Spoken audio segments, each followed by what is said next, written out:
differential equation for the energy eigenstates phi supposed to be normalizable functions. We looked at this equation and decided we would first clean out the constants. We did that by replacing x by a unit-free coordinate, u. For that, we needed a constant that carries units of length, and that constant is given by this combination of the constants of the problem, h bar, m, and omega, the frequency of the oscillator. We also defined a unit-free energy, calligraphic E, in terms of which the real energies are given by multiples of h omega over 2.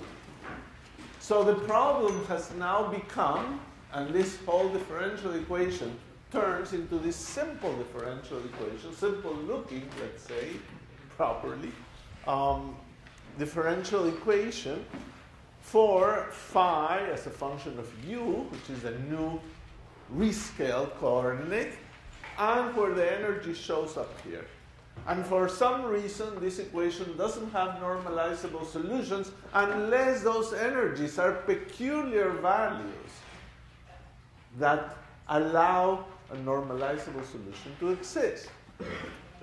We looked at this equation for u going to infinity and realized that e to the plus minus u squared over 2 are the possible dependencies.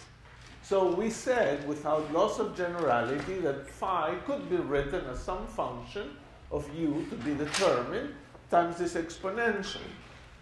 And we hope for maybe a function that may be a polynomial, so that the dependence at infinity is governed by this factor.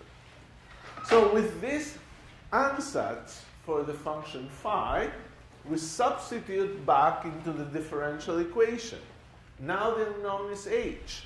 So you can take the derivatives and find this differential equation for h, a second order differential equation. And that's the equation. It may look a little more complicated than the equation we started with, but it's much simpler actually.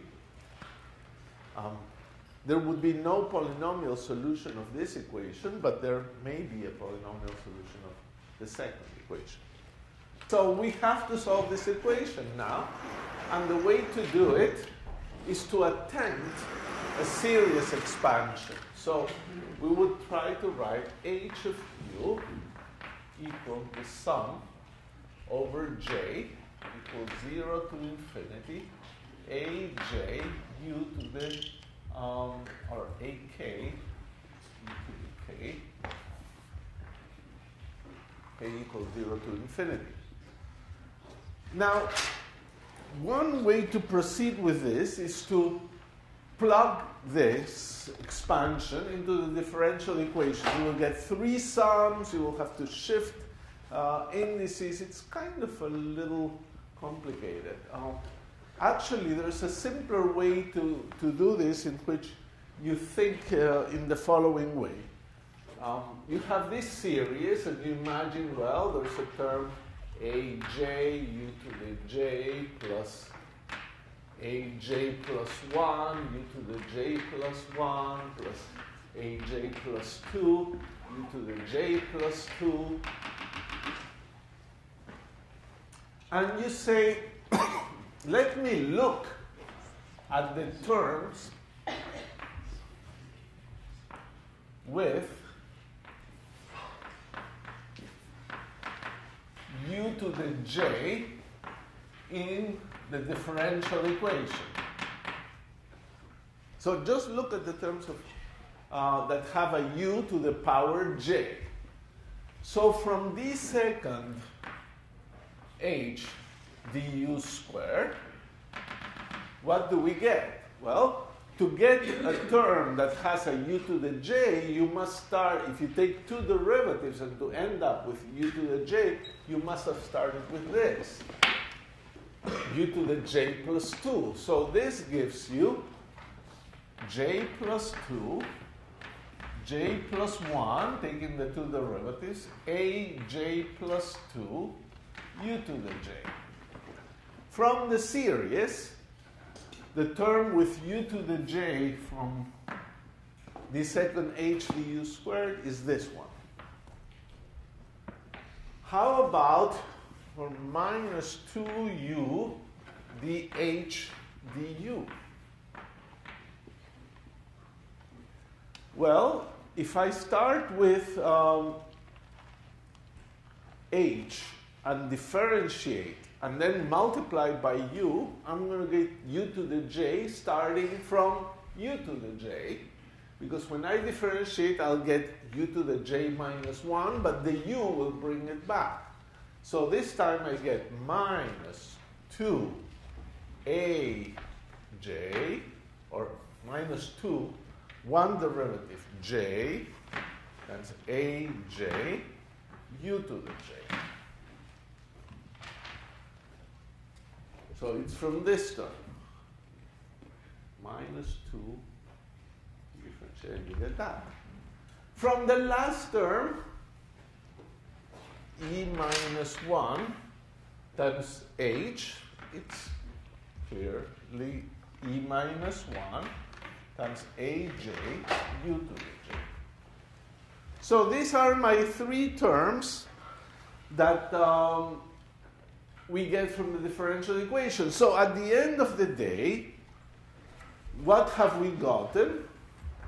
We've gotten j plus 2, j plus 1, aj plus 2, minus 2j aj plus e minus 1 aj, all multiplied by u to the j. And that's what we get for u to the j. So if you wish, for the whole differential equation, all of the differential equation, you get the sum from j equals 0 to infinity of these things. And that should be equal to 0. So this is the whole left-hand side of the differential equation. We calculated what is the term u to the j, and well, there will be terms from u to the 0 to u to the infinity. So that's the whole thing. And we need this differential equation to be solved, so this must be 0. And whenever you have a function of u, like a polynomial, well, we don't know if it's a polynomial and it stops. But if you have a function of u like this, each coefficient must be 0. Therefore, we have that j plus 2 times j plus 1 times a j plus 2 is equal to 2j plus 1 minus e aj. I set this whole combination inside brackets to 0. So this term is equal to this term and that term. On the other side, you get a plus 2j, a plus 1, and minus e. So basically, this is a recursion relation. aj plus 2 is equal to 2j plus 1 minus e over j plus 2, j plus 1 times aj.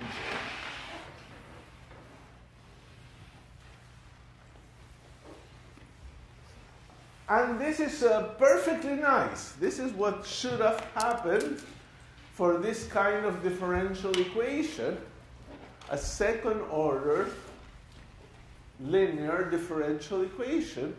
We get a recursion that jumps one step. That's very nice. And this should hold for j equals 0, 1, 2, all numbers. So when you start solving this, there's two ways to solve it. You can decide, okay, let me assume that you know a0. You give it. Give a0. Well, from this equation, from A0, you can calculate A2. Then from A2, you can calculate A4, and successively.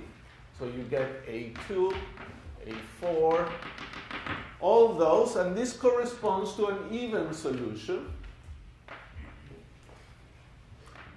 of the differential equation for H, even coefficients, even solution for H. Or, given this recursion, you can also give A1, give it, and then calculate A3, A5, and those would be an odd solution. So you need two conditions to solve this. And those conditions are A0 and A1, which is the same as specifying the value of the function h at 0, because the value of the function h at 0 is A0, and the value of the derivative of the function at 0, which is A1. No, h of mu is A0 plus A1u plus A2u squared. So the derivative at 0 is h1. And that's what you must have for solving a differential equation. Second order differential equation for h, you need to know the value of the function at 0 and the value of the function at the derivative of the function at 0 as well, and then you can start integrating it. So this first gives you a solution A0 plus A2u squared plus A4 u to the fourth, and the second is an A1u plus A3u cubed plus this one.